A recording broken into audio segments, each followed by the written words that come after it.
안녕하세요. 프로파일러 배상훈입니다. 2019년 12월 11일입니다.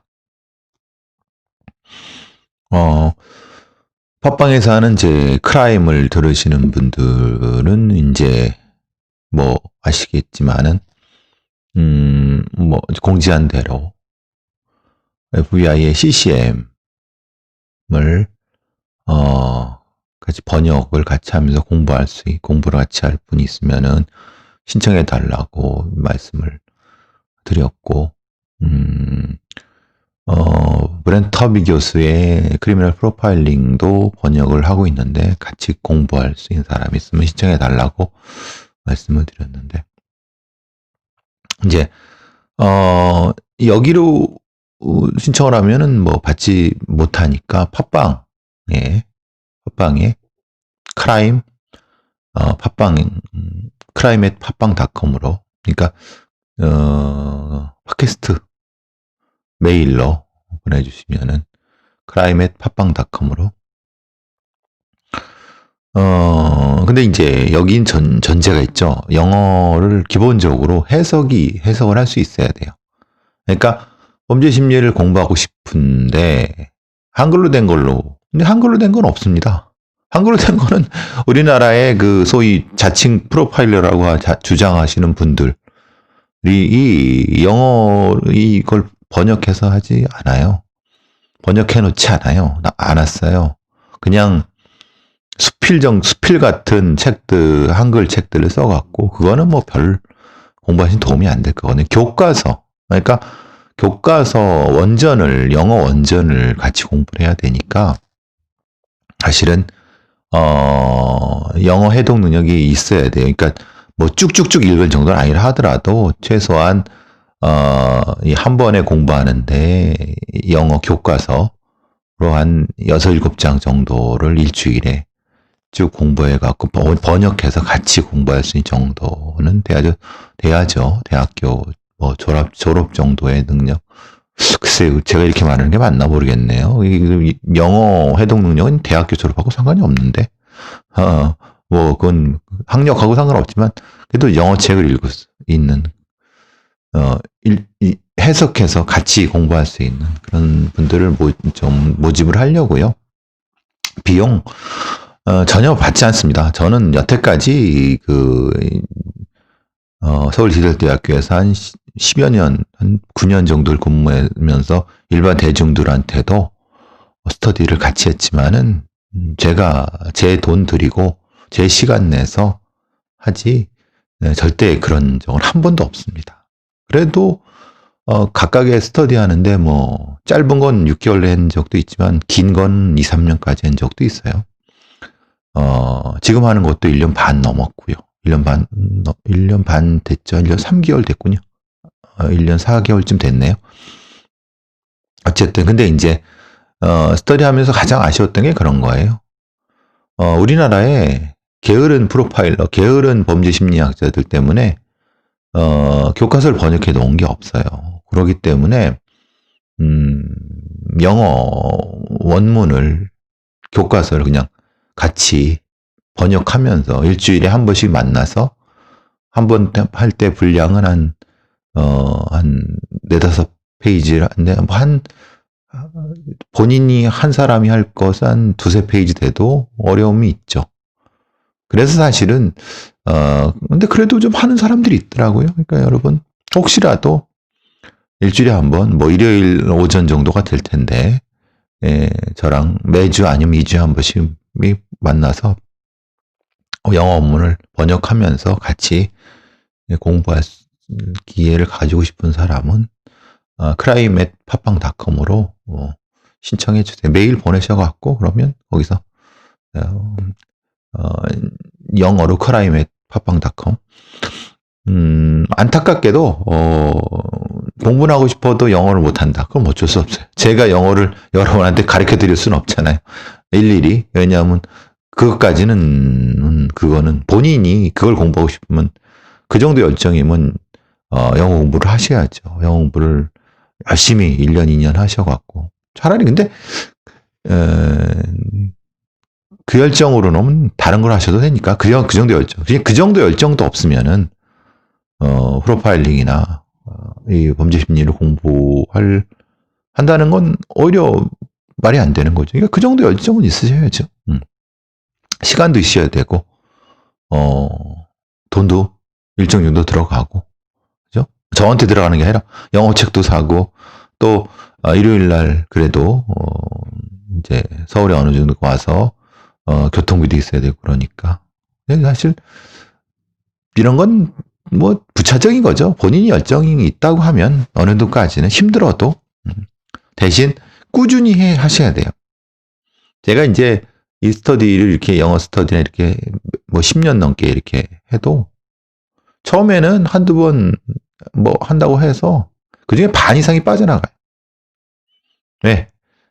엉덩이 붙이고 영어를 같이 번역하는 게 하루에 일주일에 최소한 생으로 서너 시간 이상은 투자를 해야 되거든요. 그 이상도 해야 되거든요. 근데 뭔가 듣고는 싶고 뭔가 할 수 있을 것 같지만 실제로 하는 건 다른 거예요. 프로파일러가 하는 일이 그렇습니다. 겉으로 보기 멋있죠. TV나 드라마 그리고 자칭 프로파일러라는 사람들이 말하는 거 보면 멋있죠. 되도 않는 얘기 떠들어대도 멋있어 보이잖아요. 그냥 헛바람 들게 하는 건데, 그런데 실제로는 아주 고통스러운 따분한 일상의 연속일 수 있습니다. 프로파일러의 업무라는 게, 프로파일러 일이라는 게. 그러니까 그런 정도를 버틸 수 있고 그 영어 문장을 쭉 읽을 수 있으면 하는 거죠. 어쨌든 얘기가 길어졌네요. 자, 사실 뭐 저는 당황스럽다고 생각하지는 않았습니다. 왜냐하면 지금 검찰이, 정확히 말하면 수원지검이 이 춘재 사건을 직접 수사하겠다. 정확히 말하면 화성 8차 사건을. 근데 사실 그게 그거거든요. 하겠다고 전격적으로 결정해서 지금 경찰이 반발한다고 하는데, 사실은 이건 가장 첫 번째 책임은 지금 경기 남부청의 수사하는 사람들, 수뇌부와 문제가 있다고 생각합니다. 왜? 미정미적. 사실 생각해보세요. 이춘재가 본인들 얘기하는 대로 수사에 협조하고 있어요. 그렇죠? 그리고 본인들이 지금 하고 있는데 지금 얼마나 지났습니까? 벌써 이 정도 시간이 흐르는데도 화성 8차 사건으로 옥살이를 했던 이제 본인이 억울하게 옥살이를 했다고 주장하는 윤 씨가 주장하는 바는 뭡니까? 당시 수사가 고문회의에서 강압회에서 이루어졌고 국가수의 이 감정 결과가 문제가 있다. 이건 상당히 문제가 있는 부분을 수사해 달라. 그래야지 재심이 되는 거죠, 사실은. 그런데 경찰은 좀 이건 엉뚱하다고 해야 되나? 아니면 방향을 의도적으로 이춘재가 범인이다. 즉 이춘재가 범인이기 때문에 윤 씨의 재심은 문제가 없다.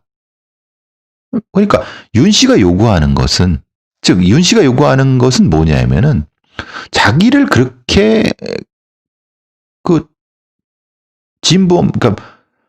진범이 아닌데도 불구하고 범인으로 만든 이 경찰관, 강압수사했던 경찰, 그 시스템, 그리고 국가수의 잘못된 감정, 부적절한 감정이든 잘못된 감정이든 그 전반에 대해서 얘기를 하고, 그런 과정에서 이춘재가 진범이라고 하는 걸 하면서 재심을 받겠다는 거였죠.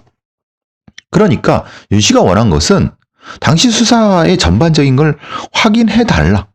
그런 플러스 이춘재가 범인인 것은 이춘재가 자백을 했으니까, 그런데 그것도 확인됐으니까 두 가지 같이 해서 이걸 해달라라고 하는 건데, 경기 남부청에서는 이춘재가 자백한 부분은 이제 자백했다고 하니까, 저는 이춘재 자백이라는 것도 사실은 전 이춘재가 범인이 아니라고 얘기를 하지만은, 저는 주장하지만, 어쨌든 이춘재가 뭐 자백했다고 하니까, 어쨌든 그것만 가지고, 경기남부청, 그것만 가지고 재심이라는 걸 뭘 어떻게 해서 하려고 하지만, 실제로 윤 씨가 요구하는 그게 아니라는 거예요. 그것만이 아니라는 거예요. 그런데 문제는 경기남부청은 왜 그랬는데 지금 미적미적하고 뭐냐, 이거는.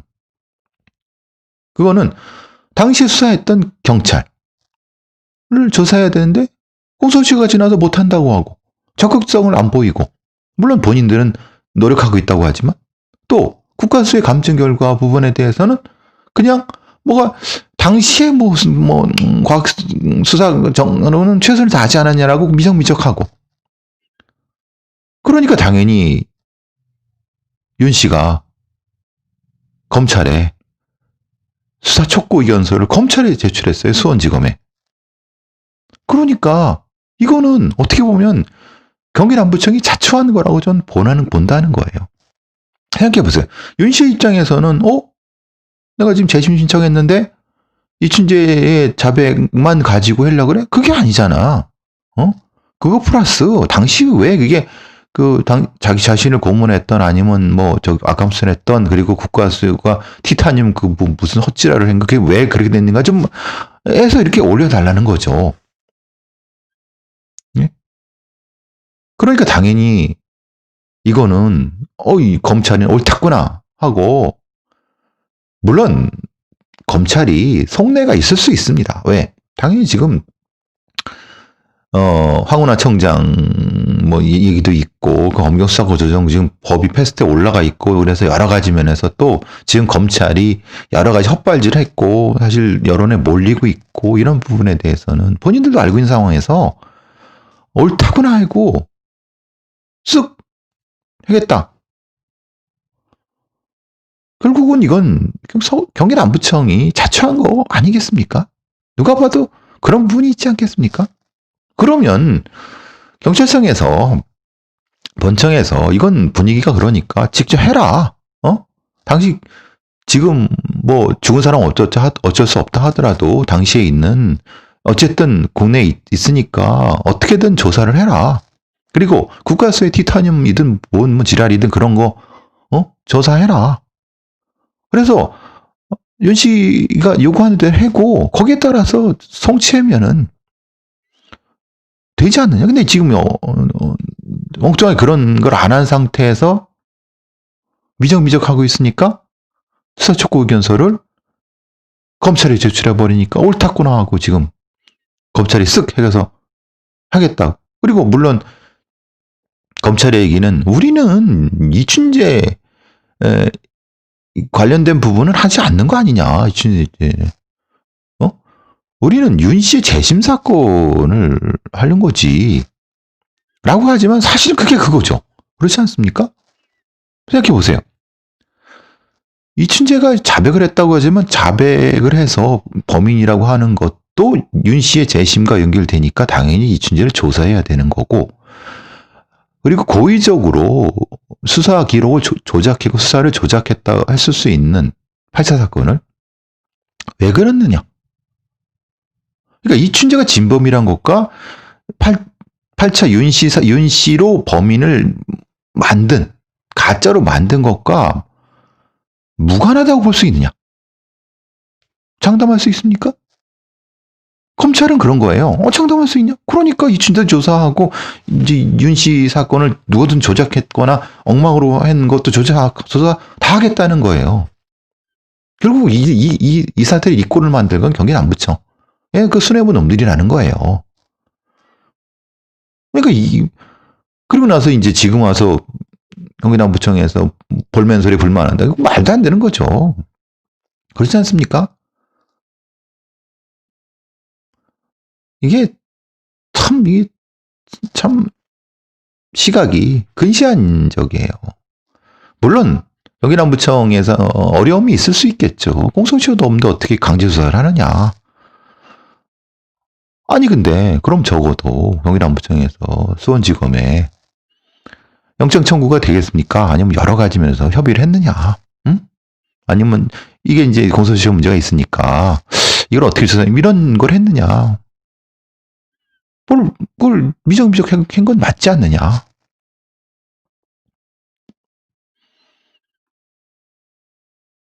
물론 경찰에서는 그런 얘기 하는 거죠.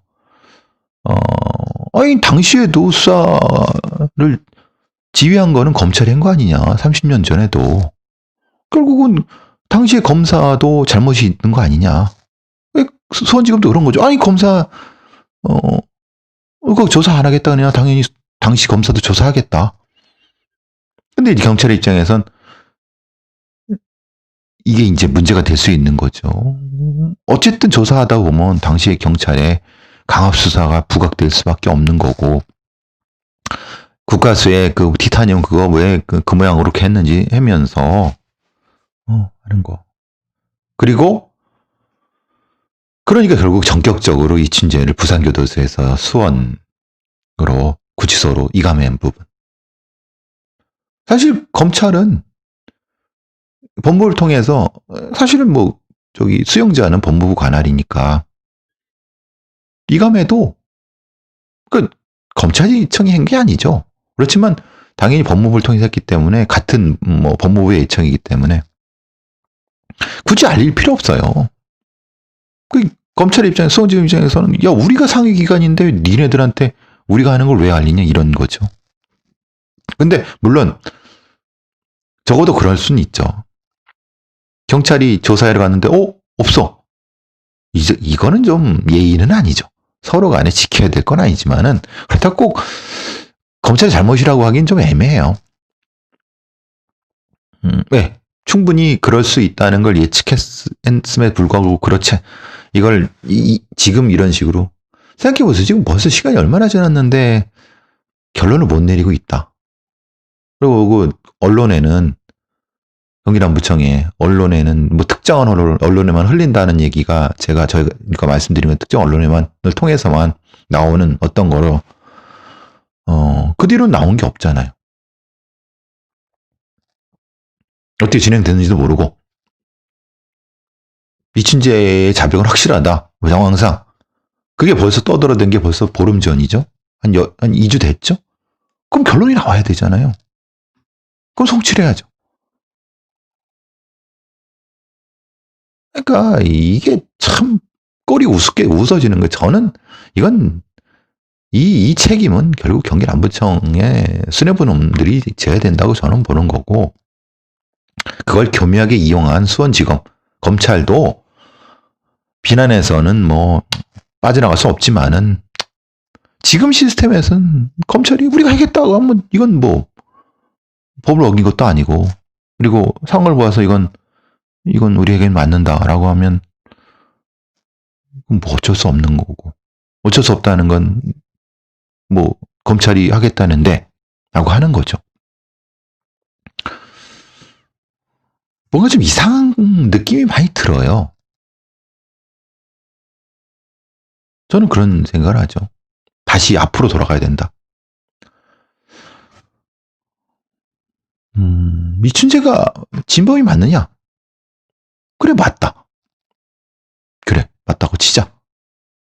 그러면 이춘재가 진범인 상태와 지금 윤 씨를 진짜 범인 만들기 위한 그거를 빠르고 신속하고 정확하게 정리해서 그러려고 하면 국가수에 당시에 있는 기록 다 확인해서 일명하게 정리해서 없는 건 없다. 있는 건 있다. 그리고 그것은 누가 이렇게 해갖고 누구의 잘못이다.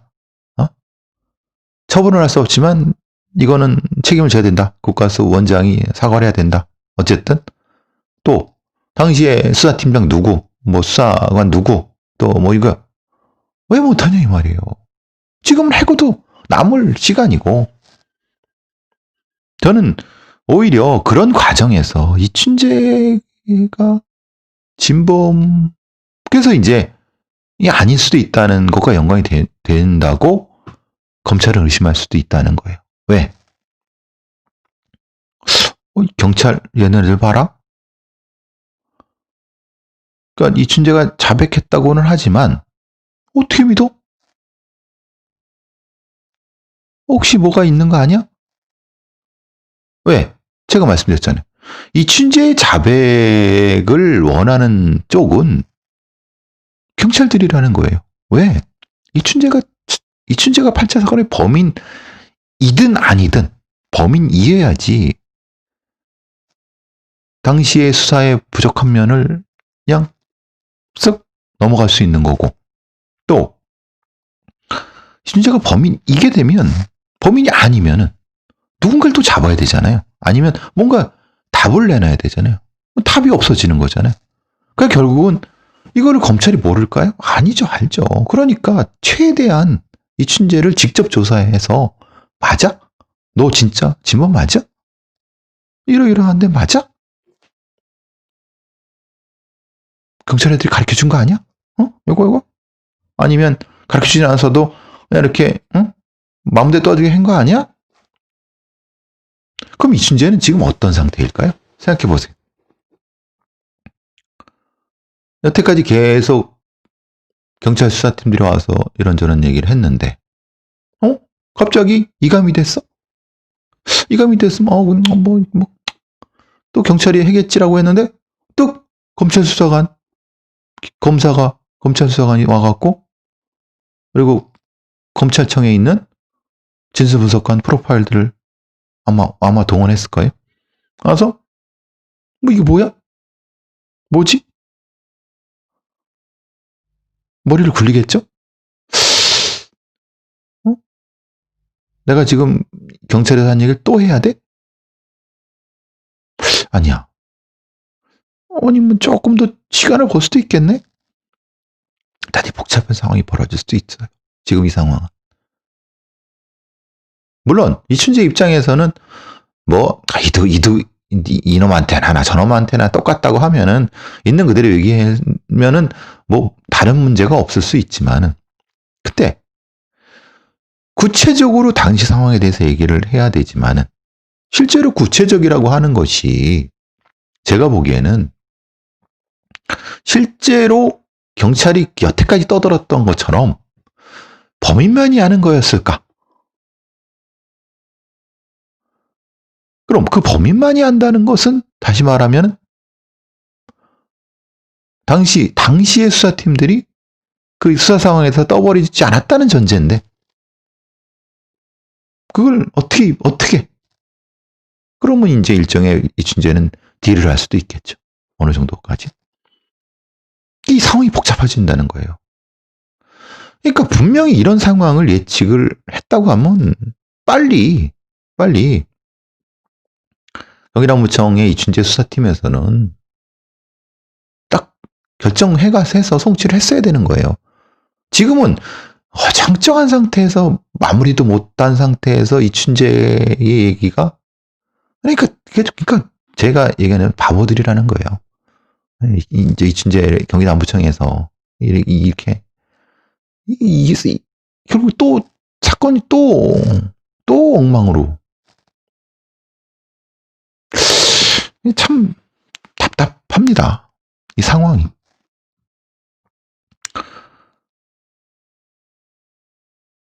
검찰의 속내를 어느 정도 예측은 할 수 있겠지만, 이건 좀 한번 봐야 될 것 같아요. 검찰이 도대체 어디까지, 여태까지 해온 대로라고 하면은 최대한 언론 플레이를 하겠죠. 당시 경찰의 수사에 잘못된 부분들을 부각시키고, 당시 검사의 잘못 부분은 크게 한번 퉁쳐갖고 하는 정도까지.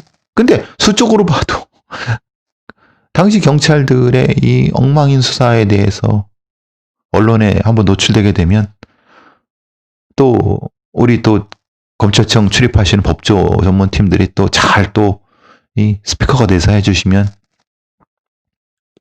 지금 그걸 바라는 거 아니겠습니까, 검찰에선? 참, 아무리 봐도 경기남부청은 정무감각도 없고, 무능한 거죠, 솔직히 말하면. 이게 참 답답합니다. 물론 이제 윤 씨의 입장에서는 뭐 손해볼 게 없죠. 어차피 경찰한테 했는데 그냥 미적거리고 그래 검찰에 했으면 좋지 뭐. 어쨌든 자기는 무죄만 나오면 되니까 어디 해든 그렇지 않습니까? 좀 씁쓸하네요. 그죠? 자, 연합뉴스의 한국 여성의 전화에서 최근 10년간 친밀남에 의한 살인 미수 피해녀 1,600명 이렇게 돼. 익히 뭐 많이 아는 겁니다. 특히 우리나라는 이런 데이트 폭력, 저는 이별 범죄라고 하는데 이별 범죄, 이별 살인 같은. 최근 10년간 1,600명. 살인 피해자 887. 살인 미수 727. 1,614명. 그래서 부모나 주변인 중 살해된 사람은 167명. 또 219명. 뭐 이런 형태예요. 우리나라의 어떤 이 소위 말한 이별살인 범죄가 상당히 높다는 걸 얘기를 하는 건데 여기서 말하는 데이트 폭력이 우리가 생각하는 20, 30대가 주라고 생각하면 천번에 맞습니다. 40, 50대도 피해가 더 크다고 얘기를 합니다. 저는 이제 그거를 지금 말씀드리려고 한 것이 아니라 지금 이 통계는 제가 예전에도 뭐 이 팟캐스트라든가 아니면 유튜브를 통해서 말씀드린 바가 있기 때문에 뭐 그거는 뭐 다시 한번 제가 또 강조하는 부분은 그건데 이게 한국 여성의 전화가 2009년부터 2018년까지 언론에 보도된 이라고 돼 있는. 그러니까 언론 기사를 다 추적을 한 거예요. 검색을 한 거죠. 이상하죠? 왜? 그러면은 이거는 이 통계는 사실은 경찰이나 검찰 같은 수사기관에서 더 정확히 알 거 아니겠습니까? 근데 저는 그렇게 생각하지 않아요. 오히려 기자들이 이렇게 쓴 것이 더 정확할 수도 있어요. 왜냐하면 경찰이나 검찰에서는 실제로 죄종으로 카운트를 하지 여러 가지 상황을 봐서 살해당한 여성 이렇게 하진 않거든요. 결국은 이 통계라는 게 어떤 수요자 중심, 피해자 중심으로 이게 이루어지는 것이 아니라 범죄 통계, 즉 가해 범죄 중심으로 이루어지기 때문에 우리의 그 수사기관의 범죄 통계라는 게 이렇게 차이가 많고 사실은 오히려 우리가 더 필요한 것이 피해자 중심의 사례들인데 그런 데이터는 없는 거예요. 그러니까 한국 여성의 전화에서는 이 사람도 알겠죠. 찾아보니까 없어. 그러니까 언론 보도를 통해서 직접 수고스러움을 하신 거죠. 범죄 통계를 다루다 보면 이런 게 많습니다. 이게 참 사실 많이 보수적이죠. 우리나라 수사기관이라는 데가. 좀 전에 TV에서 이제 핀란드의 여성 총리가 34살이라고 합니다. 34살. 우리나라는 30대 국회의원이 딱 3명인 이번 국회. 나라가 대한민국이 역동적이지 않아요. 물론 나이가 많고 적음에 역동적이라는 것을 그대로 등치시킬 수는 없지만은 그래도 사실 이제 그만하시고 은퇴하셔야 될 그 양반들이 국회에서 뭐 얻어 처먹을 거 있다고 젊은 사람들 자리를 삐짓고 앉아갖고 저지랄을 하고 있는지 꼴값 떠는 거 보면 국회의원들 꼴값 떠는 거 보면 기가 막히지 않습니까? 이게 노탐이죠. 늙어서 탐욕스러운 겁니다. 물론 나이가 있는 사람의 경륜이라고 하는 거 필요하죠.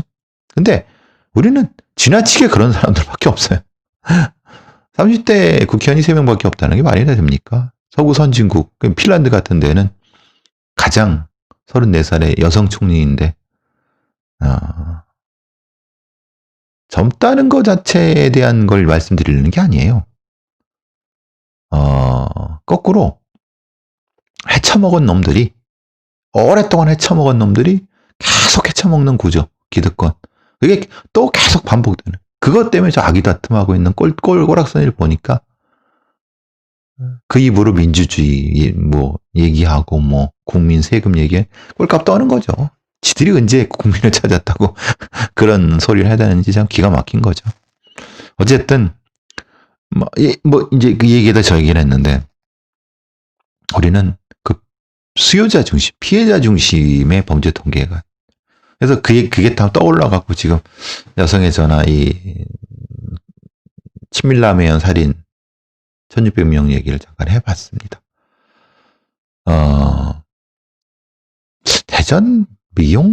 대전의 미용실에서 50대 미용실 주인이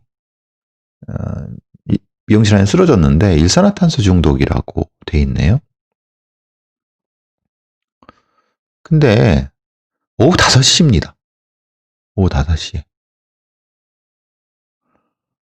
그러니까 밤도 아니고 일산화탄소 중독이 어떻게 되죠? 물론 가능하죠. 어떤 가능하냐면 좀 도시의 변두리 같은 데에는 연탄으로 이렇게 난방을 하고 난로 같은 걸 하고 있는데 거기에 이렇게 할 수도 있잖아요. 근데 그러기에는 너무 좀 이상하지 않습니까? 새벽 5, 오후 5시인데? 그럼 점심 먹고 왔다 갔다 문 열고 그죠? 5시면 손님도 한 명도 안 왔다 갔다 하는 건가요?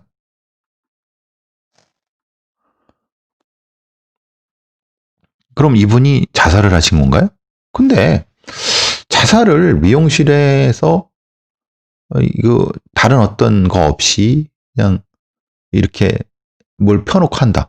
이건 좀 물론 그 가능성도 있어요. 그러니까 아마도 일산화탄소 중독이라는 것은 죽음의 원인이에요. 근데 일산화탄소를 중독하기 위해서 어떻게 유발됐느냐?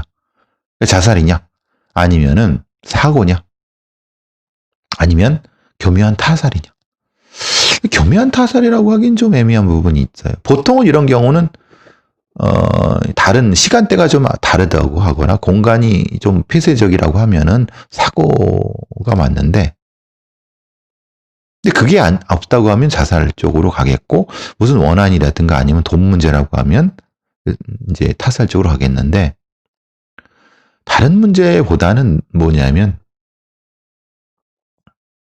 그렇게 열심히 경찰에서 수사를 해줄 거냐 이게 문제가 되죠. 열심히 해줘야 됩니다. 돈 없고 백 없는 서민이라 하더라도 죽음조차 평등하지 않으면 죽음의 원인 수사조차 평등하지 않으면 억울하죠. 사실 엊그제 뭐 제가 김지윤의 TBS의 이브닝 쇼에 나가서 어제군요. 어제 디지털 포렌식에 대한 얘기를 했는데 요새 이제 포렌식 팀 쪽이 많이 그 사람들이 지원을 안 하나 봅니다. 힘들죠. 오히려 더 깨끗하고 깔끔한 디지털 포렌식 쪽으로 많이 가는. 글쎄요. 뭔가 수사 시스템 자체가 조금 뭔가 좀 잘못되어 있는 것 같기도 하고 나중에 그에 대해서 한번 다시 말씀드리는 기회가 있을 겁니다. 마지막으로 2살배기 여아를 입양해서 키우면서 정서적 신체를 확대한 50대 여성이 이제 징역 1년에 집행유예 3년을 선고받았는데요. 2014년도에 당시에는 46세인데 2살 난 아이를 이제 입양을 한 거예요. 사실 이 사람은 함께 사는 남편을 때리거나 협박한 혐의도 있었다고 합니다. 그러니까 실제로는 이 사람한테, 이 부부한테는 이 아이는 입양되면 안 되는 거였어요. 폭력적이잖아요. 근데 우리의 입양이라고 하는 거를 부모를 결정할 때 이렇게 세세하게 하느냐? 입양이라도 해주는 게 어디냐? 라고 해서 그런 걸 잘 안 따지죠. 재산이 있느냐? 직업이 있느냐? 적어도 심리검사 아니면 전과조회에서도 아동폭력 아니면 폭력적인 게 있는지는 확인을 해야 될 거 아니겠습니까? 이 아이는 무슨 죄가 있습니까? 그러니까 결국은 우리가 사회적 보육, 즉, 이 아이가 어떻게 이제 그 시설에 가게 됐는지는 모르겠습니다만, 그 시설에서도 충분히 성장할 수 있고, 물론 요새 뭐 18살 시설을 나왔을 때 자립에 문제 있다라고 하는 그런 언론 보도도 있지만은, 인구가 줄어든다 하는데, 태어난 아이라도 제대로 키워야 되는 거 아니겠습니까? 그리고 입양을 하려면 적어도 이 정도는 확인을 해야죠. 학대를 당하게 해서는 안 되지 않습니까? 입양 간 곳에서. 최소한의 안전망인데 그게 좀 안타깝네요. 자, 그리고 더 큰 문제는 이 사람이 징역 1년에 집행유예 3년이에요. 처벌받지 않은 거죠. 그죠? 저는 처벌받지 않았다고 생각해요. 근데 언론에선 징역 1년, 집행유예 3년이니까 처벌받았다고 하지만 왜? 그럼 이 아이는 그대로 거기 있겠죠. 이 가해자는 그대로 가겠죠. 또 두들겨 맞을 거 아닙니까? 그러면 이 정도라고 하면 파양을 해야죠. 근데 파양을 쉽게 해줄까요? 잘 안 해줄 것 같은데요. 시스템이 그렇게 안 돼 있습니다. 그리고 파양된 애를 시설에서 받아주기도 힘들 겁니다. 그러니까 애초에 이런 사람들은 입양하면 안 되죠. 이 아이는 이 어린 나이에 인생의 가장 최악의 고통 속에 있는 거네요. 연말연시도 다가오는데 안타깝습니다.